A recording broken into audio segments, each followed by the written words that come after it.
Hello everyone, welcome to my channel Data Physics. Okay.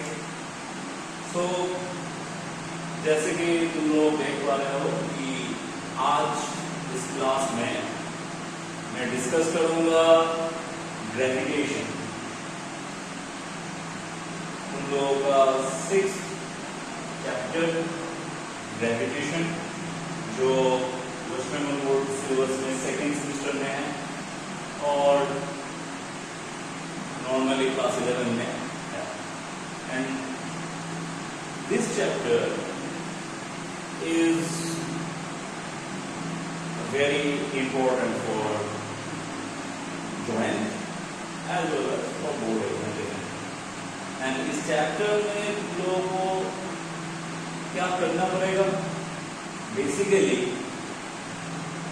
जो unit dimension से लेकर up to rigid body, इसमें तक जो सिलेबस हम लोगों ने पढ़ा, ठीक है, उसका बहुत अच्छा एप्लीकेशन इस चैप्टर में मिलेगा। और इस चैप्टर के साथ क्लास 12 में भी जो इलेक्ट्रोस्टैटिक्स करके एक चैप्टर है, उसका बहुत सिमिलरिटीज है। लोग ऑलरेडी बहुत सारी मीम देख चुके हो लगता है। ग्रेविटेशन के जो लॉ है और कूलम का जो लॉ है, ऐसे करके सोशल मीडिया में बहुत सारा ऐसा मीम मिलता है कि Gm1 m2 divided bye d² gravitation law and this is Coulomb's law Q1 Q2 divided by d²। So similar दिख रहा है ये दोनों रिलेशन, बट इसमें बहुत सारा डिफरेंस भी है। उसका डिफरेंस हम लोग दोनों चैप्टर पढ़ने के बाद ही समझ पाओगे ठीक से। ग्रेविटेशन को पहले डिस्कस कर लेते हैं। और जैसे कि तुम लोग जानते हो कि ग्रेविटेशन का थोड़ा बहुत आइडिया तो तुम लोगों को है ऑलरेडी कि ग्रेविटेशन एक ऐसा फोर्स है जो अट्रैक्शन फोर्स क्रिएट करता है between two object, between two masses. Okay, मतलब अट्रैक्शन फोर्स क्रिएट होता है ड्यू टू ग्रेविटेशन। तो इस चैप्टर में बेसिकली हम लोग इसी अट्रैक्शन फोर्स को थोड़ा ठीक से जानेंगे, इसके एप्लीकेशन सीखेंगे एंड इसका प्रॉपर्टीज जानेंगे। ठीक है, हम लोगों का डिफरेंट जो रेगुलर एक्सपीरियंस है, जो सबका रीजन है ग्रेविटेशन। हम लोग ये जो हवा से ये जो एटमॉस्फेयर है अर्थ का, इसका रीजन भी है ग्रेविटेशन। अगर ग्रेविटेशन नहीं रहेगा तो फिर अर्थ एटमॉस्फेयर नहीं रहेगा। ठीक है, तो फिर तो ग्रेविटेशन को तो जानना पड़ेगा। एंड ये जो ग्रेविटेशन फोर्स है, इसी ग्रेविटेशन फोर्स के लिए व्हेन यू जंप उसका एक लिमिट रहता है कि अर्थ में तुम्हारा जो जंप का हाइट जितना होगा, मून में जाओगे तो वैसा नहीं होगा, किसी और प्लैनेट में जाओगे तो वैसा नहीं होगा, चेंज होता रहेगा। ठीक है, तो सब मिला के जो बात है वो है ग्रेविटेशन हम लोगों का डेली लाइफ का हिस्सा है। ठीक है, डेली लाइफ का हिस्सा है। इसीलिए हम लोगों को जानना पड़ेगा कि ग्रेविटेशन फोर्स एक्चुअली क्या है, कैसे काम करता है। ठीक है, कैसे काम कर रहा है ग्रेविटेशन फोर्स। रॉकेट प्रोपल्सन तुम लोगों ने पढ़ा है, लॉज ऑफ मोशन। रॉकेट को अर्थ ग्रेविटेशन फील्ड को ओवरकम करने के बाद जाना पड़ता है स्पेस में। तो फिर अगर ग्रेविटेशन के बारे में अगर तुम लोगों को पता नहीं है ठीक से कि कितना स्पीड चाहिए, कितना ज्यादा स्पीड होना चाहिए, एक ऑब्जेक्ट को ऐसे थ्रो करो कि एकदम अर्थ छोड़ के चला जाए, उसको जानने के लिए तुम्हें वो स्पीड मालूम होना चाहिए। आई थिंक लोग ऑलरेडी इसका डेफिनेशन पता है कि मैं कौन सा स्पीड का बात कर रहा हूँ, एस्केप वेलोसिटी और एस्केप स्पीड। ओके, जिस स्पीड से तुम लोग अगर थ्रो करोगे तो ऑब्जेक्ट को, तो वो अर्थ ग्रेविटेशन फील्ड को ओवरकम करके निकल जाएगा। हर एक प्लैनेट के लिए डिफरेंट डिफरेंट एस्केप वेलोसिटी होता है, ठीक है, इन सबको जानना पड़ेगा, ठीक है, क्योंकि फिजिक्स का टारगेट ये है कि नेचर को ठीक से जानना, एंड हम लोग नेचर का पार्ट है, एंड ग्रेविटेशन भी नेचर का पार्ट है, सो हम लोग को जानना पड़ेगा, ठीक है। एंड ग्रेविटेशन जान के क्या होगा, अगर ये क्वेश्चन आ रहा है तो फिर पहले तो मैं बोलूँगा एग्जाम में मार्क्स आएगा, बहुत अच्छा चैप्टर है, थोड़ा सा ठीक से समझोगे, ठीक से प्रैक्टिस करोगे तो फिर अच्छा मार्क्स आएगा। और दूसरा, तुम नेचर को जान पाओगे, ठीक है, और बाकी तो तुम ग्रेविटेशन जानने के बाद ही समझ पाओगे कि ग्रेविटेशन हम लोगों ने क्यों करा। तो स्टेप बाय स्टेप लोग डिस्कस करेंगे, ठीक है। और ग्रेविटेशन स्टार्टिंग में मैं बोलना चाहूँगा कि वो जो ग्रेट एग्जाम्पल है जो बोला गया है कि एक दिन सर आइजैक न्यूटन ने एप्पल गिरा और उनको ग्रेविटेशन का ख्याल आया, ठीक है। तो इतना भी इजी नहीं है कि आपको गिरा और समझ में आ गया कि हाँ ग्रेविटेशन। न्यूटन सर डेफिनेटली इनके ऊपर सोच विचार कर रहे थे, एंड एज मैंने पहले बोला है कि ग्रेविटेशन एक नेचर का पार्ट है, सो डेफिनेटली नेचर से तो हिंट मिलेगा, मगर नेचर को एक्सप्लोर करने की कोशिश करोगे, नेचर को जानने की कोशिश करोगे, nature definitely will help you. Okay, तो स्टार्ट करते हैं आज का लेक्चर, ग्रेविटेशन। तो ग्रेविटेशन की ये जो मैथमेटिकल फॉर्म है, इसमें मैं बात में आता हूँ। पहले ग्रेविटेशन के बारे में थोड़ा बहुत जान। ये जो ग्रेविटेशन है, ग्रेविटेशन क्या है? ग्रेविटेशन एक्चुअली अगर स्पेस में दो ऑब्जेक्ट ले लोगे, ये रहा दो ऑब्जेक्ट, मान लो ये है m1 एक ऑब्जेक्ट, ये रहा m2 अनदर ऑब्जेक्ट। ये दोनों ऑब्जेक्ट के बीच में इसके मास के लिए एक एट्रैक्शनल फोर्स है, ठीक है। स्पेस अगर यूनिवर्स में किसी भी दो मास ले लोगे तो उन दोनों मास के बीच में एट्रैक्शन फोर्स है, वही एट्रैक्शन फोर्स को हम कहते हैं ग्रेविटेशन, ठीक है। एंड फॉर अर्थ के लिए हम इसी को कहते हैं ग्रेविटी, ओके। तो ग्रेविटेशन और ग्रेविटी के बीच में डिफरेंस क्या है? ग्रेविटेशन इज यूनिवर्सल थिंग, मतलब यूनिवर्स में कोई भी दो मास ले लो, दोनों मास के बीच में जो फोर्स रहेगा, जो एट्रैक्शन फोर्स बनता है, जो एट्रैक्शन फोर्स अप्लाई होता है एक दूसरे के ऊपर, उसी एट्रैक्शन, ये जो फिनोमेना है, ये जो प्रॉपर्टी है, इसको हम कहते हैं gravitation. And for earth, if ये दोनों ऑब्जेक्ट के बीच में एक ऑब्जेक्ट अर्थ है, दूसरा कुछ और भी हो सकता है, एक पत्थर भी हो सकता है अर्थ में, मून भी हो सकता है, जो और प्लैनेट भी हो सकता है, ठीक है, कोई सैटेलाइट हो सकता है, कुछ भी हो सकता है, बट एक ऑब्जेक्ट अगर अर्थ है तो फिर इसी को हम कहेंगे ग्रेविटी। तो फिर ग्रेविटेशन और ग्रेविटी के बीच में जो डिफरेंस है वो आई थिंक तुम लोगों को समझ में आया कि ग्रेविटेशन एक universal thing and gravity is a special case when one of the object is earth, okay.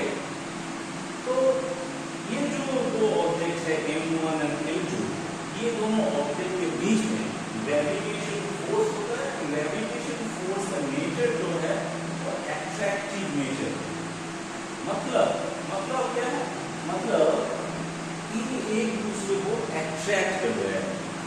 ठीक है, ग्रेविटेशन फोर्स अट्रैक्शन अट्रैक्शन है। तो फिर m1 m2 को अट्रैक्ट कर रहा है इस डायरेक्शन में, ठीक है, एंड m2 m1 को अट्रैक्ट कर रहा है इस डायरेक्शन में। And according to Newton's law of gravitation क्या बोला गया है? बोला गया है attraction force between these two masses, मतलब जो अट्रैक्शन फोर्स है, ग्रेविटेशन फोर्स है m1 और m2 दोनों मास में, वो directly proportional with the product of two masses, मतलब m1 और m2 का जो प्रोडक्ट है उससे डायरेक्टली प्रोपोर्शनल है। एंड इन दोनों के बीच जो डिस्टेंस है, डिस्टेंस के साथ इनवर्सली प्रोपोर्शनल, इसके स्क्वायर के साथ इनवर्सली प्रोपोर्शनल, मतलब f directly proportional with m1 into m2 and inversely proportional with r square, or you can say directly proportional with m1 m2 and directly proportional with 1 by r square। ये जो statement मैंने बोला है, statement को ठीक से सुनना, क्योंकि स्टेटमेंट के ऊपर भी बहुत अच्छा क्वेश्चन है। इस स्टेटमेंट को मैं ऐसे बोल सकता हूँ कि directly proportional with m1 m2, but ये जो स्टेटमेंट है, ये दूसरा वाला जो स्टेटमेंट है मैंने बोला कि inversely proportional with r square, इसी को मैं ऐसे भी बोल सकता हूँ कि directly proportional with 1 by r square. ये दोनों स्टेटमेंट सेम है, ठीक है। मतलब अगर ये पूछा जाए कि gravitation force is directly proportional with 1 by r square, then ये जो स्टेटमेंट है ये करेक्ट है, ठीक है। तो फिर ये इन दोनों को मिला के जो इक्वेशन बनता है वो तो तुम लोगों को पता ही है, capital G m1 m2 divided by r square. यहाँ पे कैपिटल G डेफिनेटली एक कांस्टेंट है एंड उस कांस्टेंट को हमने एक नाम दिया है। क्या नाम है? उसका नाम है यूनिवर्सल ग्रेविटेशन कांस्टेंट, ठीक है। पूरा बात सुनना, पूरा बात क्या है? Universal gravitation constant. अब ये यूनिवर्सल क्यों बोला गया है? Why universal? बिकॉज ये जो ग्रेविटेशन कांस्टेंट का जो वैल्यू होगा, ये ग्रेविटेशन कांस्टेंट का value independent of the medium है। यूनिवर्स में कहीं भी चले जाओ, ठीक है, ये ग्रेविटेशन कांस्टेंट का वैल्यू हमेशा सेम रहेगा। अब बोलो कितना होगा ग्रेविटेशन कांस्टेंट का वैल्यू? ग्रेविटेशन कांस्टेंट का वैल्यू है 6.67 into 10 to the power minus 11। अब डेफिनेटली ये क्वेश्चन भी तुम लोगों को आएगा जहन में कि इसका यूनिट क्या होगा, इसका डायमेंशन क्या होगा। बहुत इंपॉर्टेंट क्वेश्चन है कि इसका यूनिट एंड डायमेंशन। तो मैं बोलूंगा तुम लोगों को तो यूनिट डायमेंशन चैप्टर तुम लोगों को ऑलरेडी पता है, तो वीडियो को पॉज करो एंड यूनिट डायमेंशन निकालो इस इक्वेशन से। F is equal to G m1 m2 by r square। ये जो इक्वेशन है इससे कैपिटल G का SI unit and capital G का डायमेंशन निकालो। मैं भी निकालता हूँ, उसके बाद मैच करेंगे। तो फिर क्या होगा? या तो पहले मैं डायमेंशन निकालता हूँ, क्या dimension of capital G is equal to हमें मिलेगा dimension of force into dimension of r square divided by dimension of m1 into m2। अब डायमेंशन ऑफ फोर्स तो तुम लोगों को डेफिनेटली पता होगा, dimension of force ml to the power -2 into dimension of r square, मतलब क्या होगा? डिस्टेंस का स्क्वायर मतलब l square divided by m1 into m2, मतलब मास इनटू मास है, मतलब मास का स्क्वायर होगा। ओके, तो फिर इसका कुल मिला के टोटल डायमेंशन क्या होगा? यहाँ से देखो डायमेंशन हमें मिल रहा है यहाँ से m to the power -1, l to the power 3, g to the power -2। ये रहा dimension of the universal gravitation constant. And if you want to determine the unit, SI unit of capital G, then the SI unit will be क्या होगा यहाँ पे? Mass to the power -1, then यहाँ पे होगा kg to the power -1। Okay, l to the power 3 मतलब metre to the power 3, t to power -2 मतलब second to power -2, ये भी इसका SI यूनिट होगा। बट इसके सिवाय और एक SI यूनिट डिटरमाइन कर सकते हो। कैसे? ये जो इक्वेशन हमें मिला है इसी से निकल आएगा। कैसे? देखो, डायमेंशन की जगह में अगर यूनिट ऑफ फोर्स पुट कर दोगे तो फिर क्या होगा? न्यूटन होगा। डायमेंशन ऑफ r स्क्वायर मतलब मीटर स्क्वायर होगा, divided by dimension of m1 into m2 मतलब kg स्क्वायर। ठीक है, तो फिर इसका ऐसा यूनिट क्या हो जाएगा? न्यूटन मीटर स्क्वायर पर केजी स्क्वायर। ये भी इसका ऐसा यूनिट होगा, सीजीएस यूनिट से निकाल सकते हो। ठीक है, मैं हर एक चीज को बहुत ही धीरे धीरे करवा रहा हूँ ताकि हर एक चीज क्लियर हो जाए। ठीक है, तो फिर कैपिटल जी का डायमेंशन हमें मिल गया, कैपिटल जी का ऐसा यूनिट हमें मिल गया, सीजीएस यूनिट पूरा कमेंट सेक्शन में मुझे बोलो। ठीक है, तो फिर ये रहा हमारा ग्रेविटेशन फोर्स। अब ग्रेविटेशन फोर्स का एक प्रॉपर्टी तो हमें मिल चुका है, वो क्या है? वो है अट्रैक्टिव इन नेचर। मतलब ग्रेविटेशन फोर्स का कोई रिपल्सिव नेचर नहीं होता है। देखो, मैंने पहले बोला था कि ग्रेविटेशन फोर्स का जो एक्सप्रेशन है F = gm1 × r², इसी एक्सप्रेशन की मिलता जुलता एक्सप्रेशन होता है इलेक्ट्रोस्टैटिक्स में। वो क्या था? F = q1 q2/r², जहां पे q1 q2 चार्ज होता है। बट तुम लोगों को ऑलरेडी पता है, क्या पता है? कि चार्ज के बीच में अट्रैक्शन फोर्स भी हो सकता है, रिपल्सिव फोर्स भी हो सकता है। कब होता है अट्रैक्शन फोर्स? अट्रैक्शन फोर्स होता है ऑपोजिट चार्ज होने, एंड रिपल्सिव फोर्स होता है जब सेम चार्ज होता है। ठीक है, पर ग्रेविटेशन के लिए ये नहीं होता, क्योंकि ग्रेविटेशन फोर्स मास के ऊपर डिपेंड कर रहा है, चार्ज के ऊपर नहीं। मतलब अगर ये जो m1 m2 ये जो मासेस है, इसके ऊपर अगर तुम लोग चार्ज दे दोगे तो फिर ग्रेविटेशन फोर्स का वैल्यू चेंज नहीं होगा। मतलब ग्रेविटेशन फोर्स से और एक प्रॉपर्टी मिल गया, वो क्या है? वो है it is charge independent. Okay, it is charge independent. और ये सिर्फ प्रॉपर्टी नहीं है, ये कूलम्ब फोर्स के साथ एक डिफरेंस भी हो जाएगा, क्योंकि कूलम्ब फोर्स क्या है? कूलम्ब फोर्स है चार्ज डिपेंडेंट, वो है मास इंडिपेंडेंट। ओके, तो जब ये हो गया चार्ज इंडिपेंडेंट, मतलब कूलम्ब फोर्स में मास अगर चेंज करोगे तो फिर उससे कूलम्ब फोर्स का अमाउंट चेंज नहीं होगा। बट एक चीज बहुत इंपॉर्टेंट है, अगर कोई भी पार्टिकल ले लो, उस पार्टिकल का अगर मतलब ऐसे एक पार्टिकल नहीं लो जिसका कोई मास ही नहीं, तो उस पर तुम चार्ज कैसे दोगे? ये नहीं हो सकता। ठीक है, मतलब विदाउट मास, मास नहीं है तो वो चार्ज नहीं होगा। समझ रहे हो ना? मास नहीं है तो चार्ज नहीं होगा। बट ये हो सकता है कि मास है, चार्ज नहीं है, मतलब ग्रेविटेशन फोर्स है लेकिन कूलम्ब फोर्स नहीं है, ये हो सकता है। बट ग्रेविटेशन फोर्स नहीं है बट कूलम्ब फोर्स है, ये नहीं हो सकता।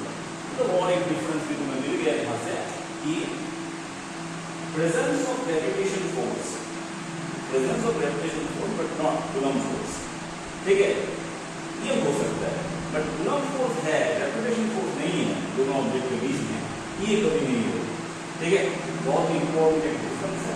अब सिमिलरिटीज क्या है? सिमिलरिटीज तो दिख रहा है तुम्हें, ये जो ये भी r² के ऊपर डिपेंड कर रहा है, वो भी r² के ऊपर डिपेंड कर रहा है। ठीक है, इस ये जो इक्वेशन है इसको थोड़ा और डेप्थ में एनालिसिस करोगे तो और थोड़ा प्रॉपर्टीज हमें मिलेगा। ठीक है, और थोड़ा प्रॉपर्टीज कैसे मिलेगा वो हम लोग देखते हैं। ठीक है, ये सब आई थिंक तुम लोगों को समझ में आ चुका है। बुक को ठीक से पढ़ना, ठीक है, उसको तुम क्लास नोट के तरीके से लिख सकते हो। ठीक है, बुक को पढ़ना डेफिनेटली, उससे और थोड़ा क्लैरिफिकेशन आ जाएगा। अब देखो, मैं बाकी जो प्रॉपर्टीज है उसको थोड़ा एक्सप्लोर करने की कोशिश करता हूँ।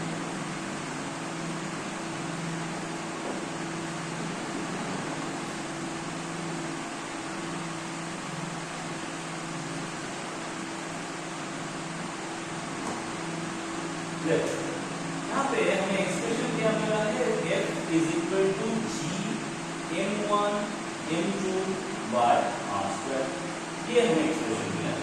अब इससे हमको वो डिटरमिन करना पड़ेगा vector form of gravitation law. ठीक है, वेक्टर फॉर्म होता है। तो वेक्टर फॉर्म कैसे है? वेक्टर फॉर्म जानने के लिए तुम्हें समझना पड़ेगा, थोड़ा याद करना पड़ेगा वेक्टर। मैंने बोला था कि हर एक चैप्टर थोड़ा बहुत रिवीजन हो जाएगा। याद करो तुम लोग कि व्हाट इज पोजीशन वेक्टर, याद करो तुम लोग what is triangle law of vector result, ठीक है? ये सब याद करो। अगर याद नहीं आ रहा है तो डेफिनेटली थोड़ा बहुत रिवीजन करना पड़ेगा, ठीक है? चैप्टर बहुत इंपॉर्टेंट है। पिछला चैप्टर मतलब जो चैप्टर हो चुका है उसको थोड़ा बहुत याद करना पड़ेगा। अगर याद नहीं आ रहा है तो रिवीजन करना पड़ेगा। रिवीजन के साथ साथ करोगे समझ में आएगा, ठीक है? मैं बहुत स्लोली करवा रहा हूँ, ठीक है? मैं चाहता तो बहुत स्पीड में करवा सकता था, बट स्पीड से बहुत इंपॉर्टेंट चीजें समझना पड़ेगा। समझ में नहीं आया तो फिर स्पीड कर जाएगा।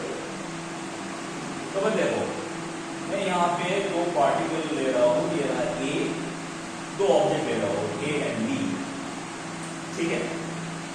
ए ऑब्जेक्ट का जो पोजीशन वेक्टर है with respect to this O point of the origin, यहाँ पे मान लेते हैं कि ये रहा हमारा एक्स एक्सिस, ये रहा वाई एक्सिस, ये रहा जेड एक्सिस। तो फिर यहाँ पे ये हो गया और ये रहा इसका पोजीशन वेक्टर। तो इसको हम ले लेते हैं r1 पोजीशन, इसका हम ले लेते हैं r2 पोजीशन। तो अगर a से b का जो डिस्टेंस हो जाएगा वो ये, मतलब a से b का मतलब b का पोजीशन a वो हो जाएगा a b वेक्टर। अब देखो यहाँ पे तुम्हें डेफिनेटली एक ट्रायंगल दिख रहा होगा, एंड अगर दिख रहा है तो फिर कमेंट सेक्शन में बोलो अगर ये जो वेक्टर है a b जो वेक्टर है उसको मैंने अगर कैपिटल R वेक्टर रिप्रेजेंट किया तो फिर r1 r2 and capital R के बीच में रिलेशन क्या है वो बोलो, ठीक है? कमेंट सेक्शन में बोलो। अब देखो क्या है relation, triangle law. I think you know, मैं थोड़ा बहुत मैं बोल देता हूँ। फिर भी ट्रायंगल लॉ में क्या था? ट्रायंगल लॉ में था अगर कोई भी ट्रायंगल ले लो तो उसका दो सेम ऑर्डर में है, ऐसे दो साइड अगर दो वेक्टर को रिप्रेजेंट कर रहा है तो फिर third side in opposite order to represent their desired vector. And according to this law in this case हम लोगों को क्या मिल रहा है कि ये जो OA वेक्टर है, OA vector is represented by R1 and AB vector is represented by capital R and OB vector is represented by R2 and it is very clear that R1 and capital R is in same order and R2A is in opposite order. So क्या होगा? R1 vector plus capital R vector is equal to R2 vector and यहीं से ये आ जाएगा कि capital R vector is equal to R2 minus R1 vector. I think it's clear. Okay? Capital R मतलब capital R actually capital R का magnitude क्या represent कर रहा है? कैपिटल R का मैग्नीट्यूड रिप्रेजेंट कर रहा है distance between A and B, okay? तो फिर यहाँ पे according to this navigation law F is equal to G m1 m2 divided by r square. अब रेपिटेशन लॉ का जो स्टेटमेंट है वो थोड़ा डिटेल में बोल रहा हूँ। रेपिटेशन लॉ में मैंने क्या बोला था? मैंने दो स्टेटमेंट की बात बोला। एक बोला था कि the force magnitude of the force is directly proportional to the product of two masses, okay, and inversely proportional with r square. उसके साथ और एक स्टेटमेंट है, वो क्या है? वो है this gravitation force is acting along the line joining of these two bodies. मतलब क्या है? मतलब ये gravitation force capital R vector जो है उसी की along act कर रहा है, ठीक है? कैपिटल R वेक्टर जो है उसी की along act कर रहा है। तो ये जो स्टेटमेंट है बहुत ही इंपॉर्टेंट स्टेटमेंट है।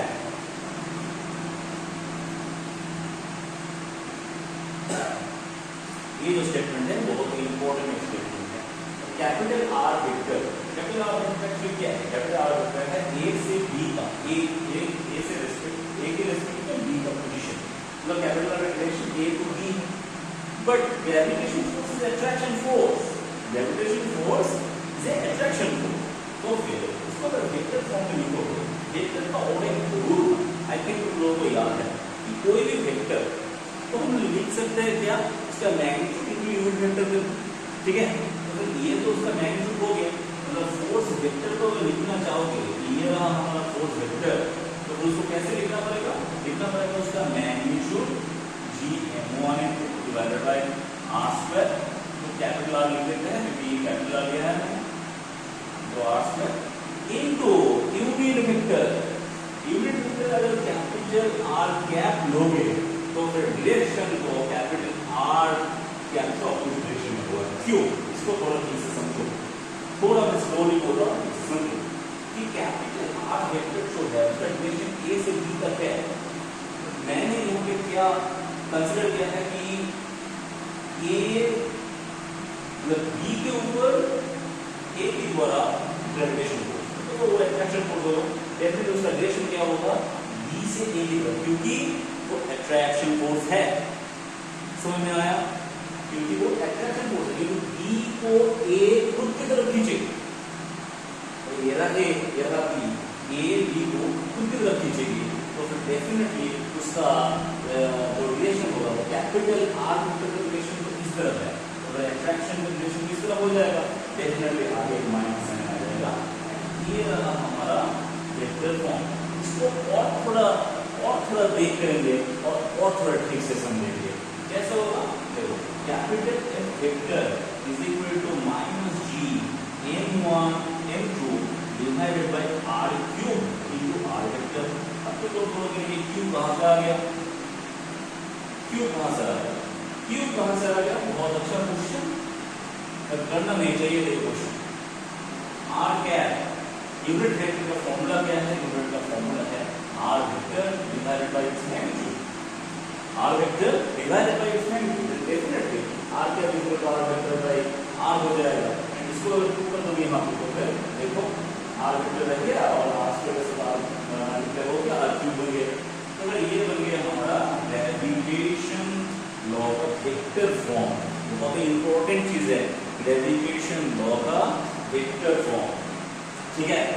अब ये ग्रेविटेशन लॉ का वेक्टर फॉर्म से हमें कौन सा प्रॉपर्टी मिलने वाला है? ठीक है, क्या प्रॉपर्टी मिलने वाला है? कैसा प्रॉपर्टी? अगर तुम लोग लिखोगे ऐसे कि gravitation force on B by A, gravitation force on B by A,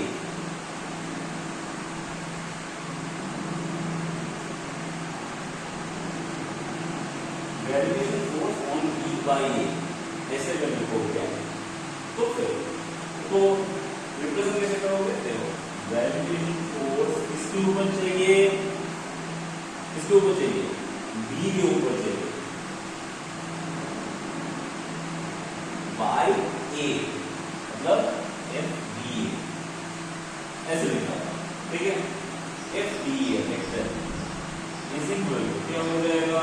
minus G M1, A के मास मान लेते हैं M1, B के मास मान लेते हैं M2, M1 M2 divided bye ये जो R वेक्टर है, R वेक्टर है A से B तक, तो फिर ये बन जाएगा RAB cube into RAB vector. And RAB vector मतलब क्या है? A से B तक, A से B का मतलब क्या होगा? RAB मतलब क्या हो रहा है? R2 minus R1, R2 minus R1, तो ये R2 माइनस R, ये बन गया gravitation force on B by A।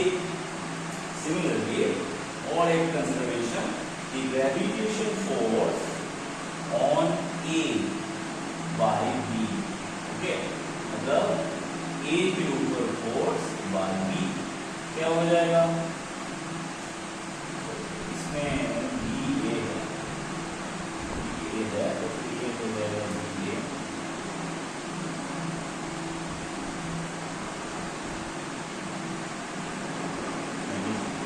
एक वेक्टर मतलब A के ऊपर चाहिए फोर्स B के द्वारा, A के ऊपर फोर्स चाहिए B के द्वारा, मतलब क्या है? मतलब B से A की तरफ, मतलब ये जो डायरेक्शन वो A था, अब हो जाएगा RBA, BA is equal to क्या हो जाएगा? R1 minus R2। कैसे हो रहा है? मतलब ये जो डायग्राम है इसको अगर तुम ऐसे ड्रॉ करोगे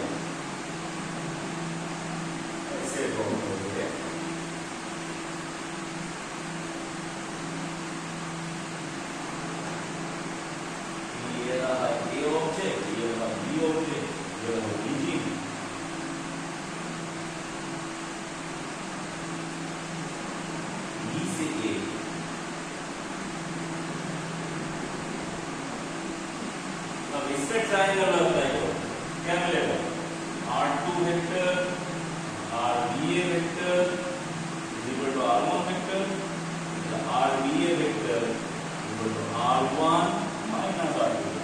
rba के साथ rab का बहुत अच्छा रिलेशन मिल रहा है। क्या रिलेशन मिल रहा है? rba is equal to minus rab, इसको यूज करना पड़ेगा।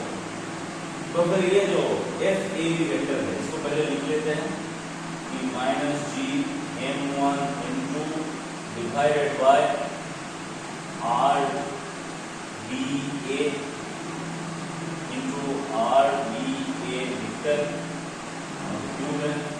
तो फिर इसके जगह में आर बी ए वेक्टर की जगह में अगर आर को भी पुट करोगे आर बी ए बनेगी तो इक्वेशन 1 मान लो, इसको इक्वेशन 2 मान लो। अब इक्वेशन 2 में ये जो आर बी ए वेक्टर है इसके जगह में अगर आर बी पुट करोगे तो फिर क्या चेंज होगा? क्या चेंज होगा? चेंज हो जाएगा प्लस माइनस से चेंज हो जाएगा। जो क्या चेंज होगा F A B vector is equal to हो जाएगा जी m1 m2। ये तो मैग्नीट्यूड है, मैग्नीट्यूड में तो माइनस नहीं होगा, मैग्नीट्यूड प्लस होगा। ये सिंपली आर ए बी हो गया। इसको अगर आर ए बी कर दो तो फिर एक माइनस साइन इधर आएगा और ये यहाँ जो माइनस है ये माइनस का नहीं है। तो इसको तो कैसे लिख सकते हो?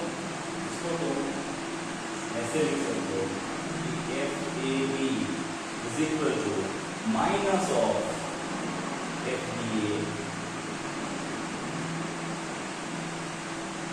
ये जाना पहचाना हुआ लग रहा है। ये है action is equal to reaction in magnitude and opposite direction. मतलब ये है Newton's third law, Newton's third law.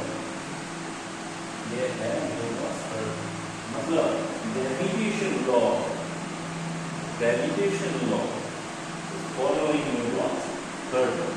अगर ए बी के ऊपर जो फोर्स है वो अगर एक्शन फोर्स है तो बी भी ए के ऊपर फोर्स देगा, वो होगा रिएक्शन फोर्स। ठीक है, लेकिन उनका मैग्नीट्यूड सेम होगा बट रिएक्शन ऑपोजिट होगा। मतलब अर्थ सन को अगर सन अर्थ को अगर फोर्स दे रहा है अट्रैक्शन, तो डेफिनेटली अर्थ भी सन को फोर्स दे रहा है। ठीक है, अब इसको थोड़ा डीप से सोचो। अगर अर्थ सन के ऊपर जो फोर्स दे रहा है इसका मैग्नीट्यूड, सन अर्थ के ऊपर जो फोर्स दे रहा है उसका मैग्नीट्यूड सेम, तो फिर सन अर्थ के रेस्पेक्ट में क्यों नहीं होगा? अर्थ सन के रेस्पेक्ट में क्यों होगा? इसको थोड़ा सोचो, इसको थोड़ा सोचो, बुक में थोड़ा पढ़ो, शायद आंसर मिल जाए। बिना सोचे ऐसे में आंसर दे दूंगा तो फिर समझ में नहीं आएगा। अगर समझ में आ भी जाए तो तुम्हें याद रहेगा इसका आंसर ये है। थोड़ा तुम लोग पढ़ो, आंसर नहीं मिलेगा तो कोई बात नहीं, डिस्क्राइब करूँगा। ठीक है, अगर मिल जाए तो फिर मुझे बोलना कमेंट ये है आंसर। मैं नेक्स्ट लेक्चर में ये डिस्कस करूँगा क्यों ये हो रहा है। तो उससे पहले ऊपर डिस्कस और एक प्रॉपर्टी हमें मिल गया, वो क्या है कि gravitation law is following Newton's third. ये क्वेश्चन आ सकते हैं बोर्ड में कि प्रूव दैट कि gravitation law following Newton's third. ठीक है, अगर प्रूफ करने को बोला जाए तो फिर ये टोटल नहीं करना पड़ेगा, बुक में है क्या क्या लिखना है, लिखना पड़ेगा तो समझ में मैंने समझा नहीं। आई थिंक तुम लोगों को समझ में आया है। ठीक है, अब दूसरे को पढ़ते हैं, तीसरा। ठीक है, पूरा क्लास को देख के एक नोट्स बनाना, मैं नोट्स के लिए लिंक दे दूंगा लास्ट में। ठीक है, नोट्स को बनाना ठीक से, जब नोट्स बन जाए तो फिर मेरे टेलीग्राम ग्रुप में ज्वाइन करके नोट्स भेज सकते हो, मैं चेक कर दूंगा और मैं भी कोशिश करूँगा मतलब एक नोट्स का सैंपल मैं समझना है कैसे नोट्स बनाना है। अगर खुद से बुक पर के क्लास लेके नोट्स बनाओगे तो फिर बहुत अच्छा समझ में आएगा। याद भी रहेगा और प्रैक्टिस भी हो जाएगा, लिखा और चलो प्रैक्टिस वो भी हो जाएगा। ठीक है, थोड़ा लेबर दो, ठीक है, और लेबर दो, उससे बहुत अच्छा समझ में आएगा सब कुछ।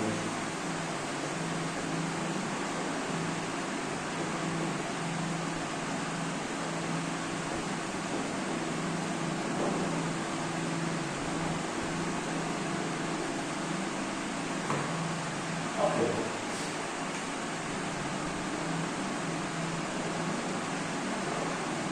तीसरा प्रॉपर्टी क्या है? तीसरा प्रॉपर्टी है कि ग्रेविटेशन फोर्स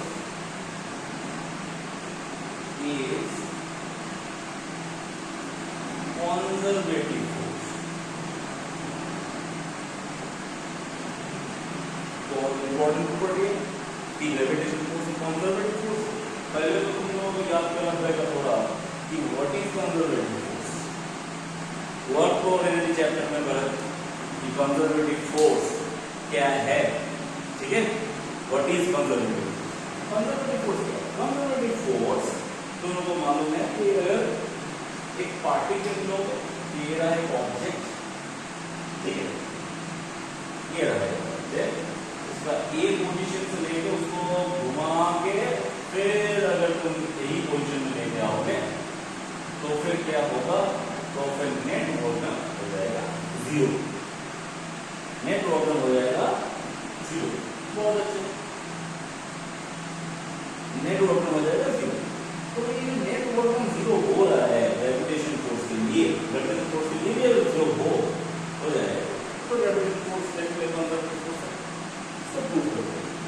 देखते हैं कि हाँ वो तो दिया हो रहा है, ठीक है।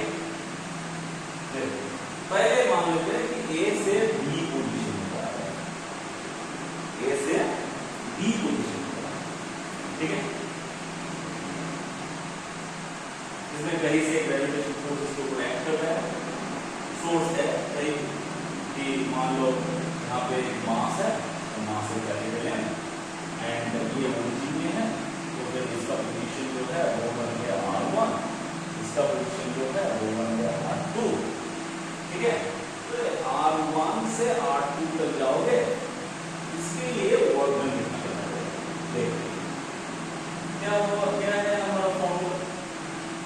यहाँ पे एंगल बन रहा है, बट मैं मान लूंगा कि एंगल 0 डिग्री है। यहाँ पे एंगल बन रहा है ग्रेविटेशन फोर्स का जो है, ग्रेविटेशन फोर्स का डायरेक्शन है इस तरफ, अट्रैक्शन है इसका डिस्प्लेसमेंट इस तरफ है, तो बोलोगे कि हाँ यहाँ पे एंगल नहीं दे रहा हो, ठीक, तो ताकि क्या इजी हो, ठीक है। तो फिर वर्क डन का हमारा जो फॉर्मूला है, work done integration of F dot D R, ठीक है। कहाँ से स्टार्ट हो रहा है? R1 से स्टार्ट हो रहा है, R2 खत्म हो रहा है, ठीक है। ये है हमारा। अब देखो ग्रेविटेशन फोर्स के लिए वर्क डन हो रहा है, डेफिनेटली ग्रेविटेशन फोर्स अगर ये जो ऑब्जेक्ट है ये ऑब्जेक्ट है, ये ऑब्जेक्ट अगर यहाँ पे है, तो मानो यहाँ पे ये काम कर देता है, समझ में ठीक से आएगा, ऐसे होते हैं। ये है हमारा सोर्स ऑफ इसलिए ग्रेविटेशन फोर्स एक्ट हो रहा है। इससे इसका डिस्टेंस है r1 एंड इससे इसका डिस्टेंस है r, ठीक है। तो ग्रेविटेशन फोर्स की डायरेक्शन में इस तरफ m इसके ऊपर दे रहा है ग्रेविटेशन एंड डिस्टेंस इस तरफ हो रहा है, उस तरफ अगर एंगल कितना है 180 डिग्री, बहुत अच्छा, बहुत अच्छा। तो फिर एफ डॉट आर करने से क्या मिलेगा? एफ मिलेगा, डी आर मिलेगा, cos 180 से -1 आ जाएगा, यहाँ पे r1 यहाँ पे r2, बहुत अच्छा। जी निकल गया बाहर, कैपिटल एम इसका मास मान लेते, इसका मास है small M, G capital small M बाहर आ गया, इंटीग्रेशन 1/r² dr, ये अंदर है 1/r² का इंटीग्रेशन करोगे तो फिर क्या मिलेगा? देखो क्या मिलेगा? -1/r, जी एम एम यहाँ पे आ गया -1/r, यहाँ पे आ गया r2, यहाँ पे आ गया r1, माइनस को बाहर ले लेते हैं और इसको हम लिखाएंगे ऐसे G M M into 1/r2 1/r2। बहुत अच्छा, बहुत अच्छा। बट फॉर क्लोज पाथ होगा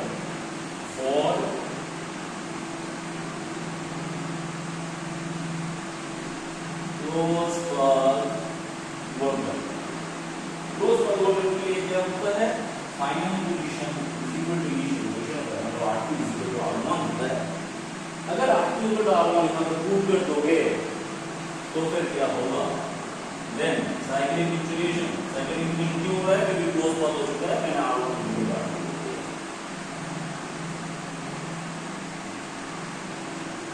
तो हो जाएगा 0, क्वार्टर 0 हो जाएगा। इसको तुम और थोड़ा लेम भी कर सकते हो कि ये बोलोगे कि B से अब A तक लाऊंगा, यहाँ पे A से B तक गया, WA भी मिला। अब तुम कर सकते हो मुझे B से A तक लाना है, निकालो, उसके बाद मैं दिखाऊंगा कि यहाँ भी हो गया। करो, कोई बात नहीं। जब B से A तक लाओगे तब अट्रैक्शन फोर्स इस तरफ, डिस्प्लेसमेंट इस तरफ, मतलब cos 180 नहीं आएगा, cos 0 आ जाएगा। ग्रेविटेशन फोर्स इस तरफ है, कैपिटल M को अट्रैक्ट कर जाएगा और रिएक्शन डिस्प्लेसमेंट इस तरफ है, तो फिर इंटीग्रेशन हो गया। फाइनल पोजीशन क्या है? फाइनल पोजीशन हो जाएगा अब R1, इनिशियल पोजीशन है R2, क्योंकि B से A जा रहा है, ठीक है।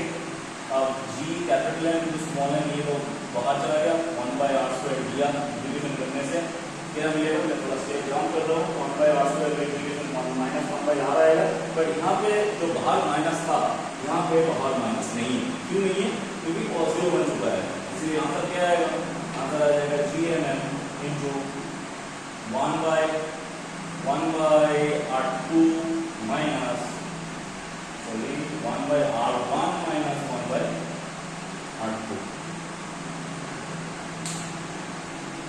एक सेकेंड,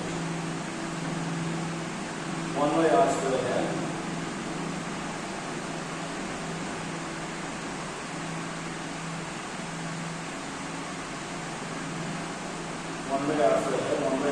इंटीग्रेशन करोगे तो -1/r आएगा, तो बाहर पे एक माइनस रह जाएगा, बाहर पे एक माइनस रह जाएगा, तो R2 माइनस R1, ठीक है। तो फिर नेट वर्क टर्म क्या होगा? WAB प्लस WBA, दोनों प्रूव कर दो तो जो आएगा। ये स्टेटमेंट दिखा सकते हो और डायरेक्ट ये भी कर सकते हो, फॉर क्लोज पर R2 कर सकते हो। मतलब gravitation force is a conservative force, ये और एक प्रॉपर्टी है। कंजर्वेटिव फोर्स अगर है तो फिर और एक चीज मिल जाएगा, वो क्या है? मैकेनिकल एनर्जी विल कंजर्व, मतलब इसका एक रिजल्ट है, वो क्या है? वो है मैकेनिकल एनर्जी कंजर्व। इससे और एक क्वेश्चन का आंसर भी मिल जाएगा, क्या है? जो स्टेटमेंट बेस्ड क्वेश्चन होता है कि एक्सप्लेनेशन, मतलब स्टेटमेंट है और रीजन है, उसको पूछा जाता है कौन सा रीजन है, कौन सा स्टेटमेंट है। अगर स्टेटमेंट है ये कि mechanical energy is conserved in gravitation force, then reason क्या है? रीजन हो जाएगा ग्रेविटेशन फोर्स, मतलब सॉरी, अगर क्वेश्चन ये है कि मतलब अगर स्टेटमेंट 1 ये है कि mechanical energy is conserved, mechanical energy is conserved, statement 1। Statement 2 अगर ये है कि gravitation force is conservative force, ठीक है, तो फिर स्टेटमेंट अगर ये ऑप्शन है कि स्टेटमेंट 1 का करेक्ट एक्सप्लेनेशन इज स्टेटमेंट 2, तो ये करेक्ट होगा, ठीक है।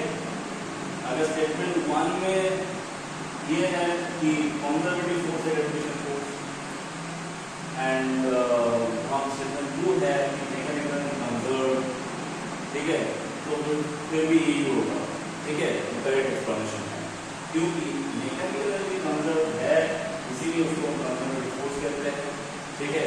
और ये भी कर सकते हो कि अगर कंजर्वेटिव फोर्स है तो फिर भी डेफिनेटली कंजर्व, ठीक है।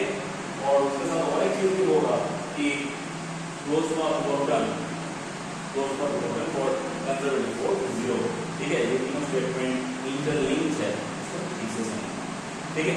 अगर इसमें कोई डाउट है अगर है तो डेफिनेटली कमेंट सेक्शन में। तो ये हमारा प्रॉपर्टीज ऑफ ग्रेविटेशन फोर्स। और एक प्रॉपर्टी वो क्या है?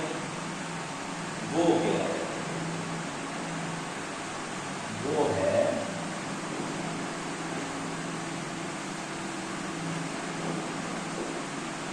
gravitation force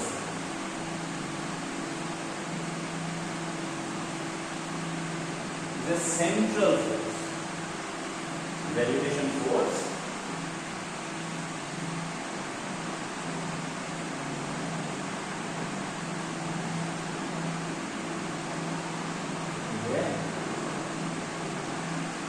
central force. NCERT में इसका थोड़ा बहुत एक्सप्लेनेशन है। अब सेंट्रल फोर्स किसको कहते हैं?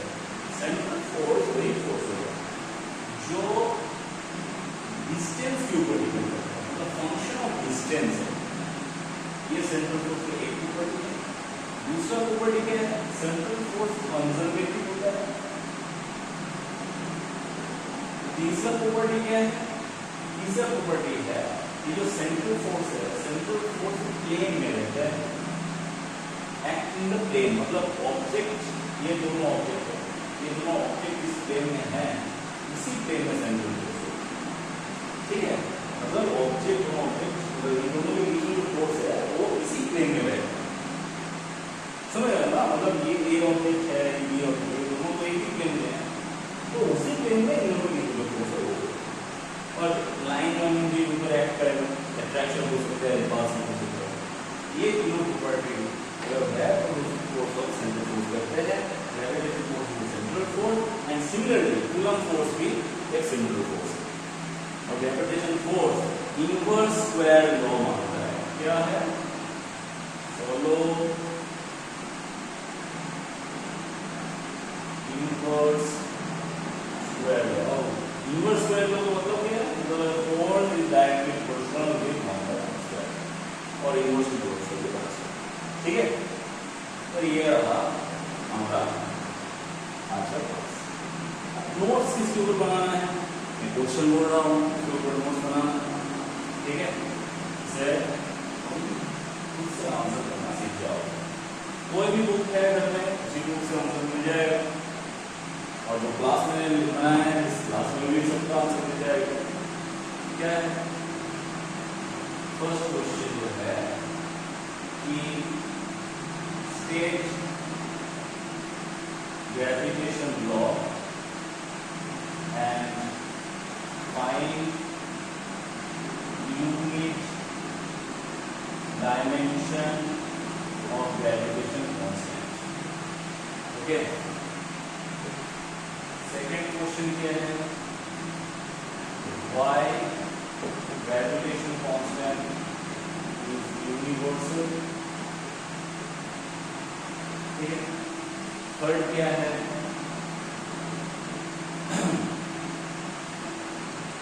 So that gravitation force follow Newton's third law. Question number 4. So that gravitation force is conservative force. Question number 5. Write vector form of gravitation law. Question number 6. Write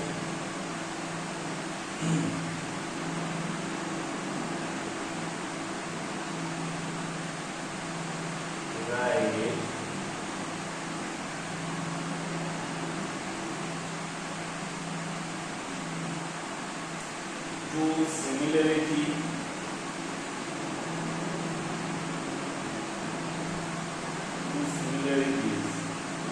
and two dissimilarities.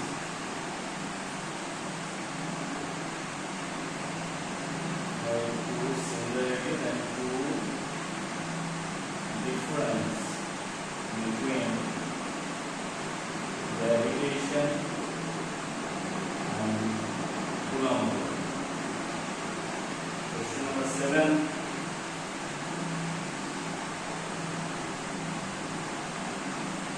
Two objects,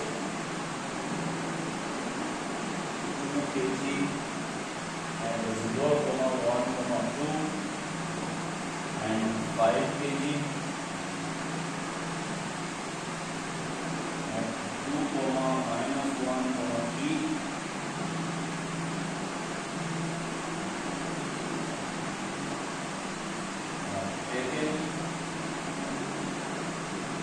find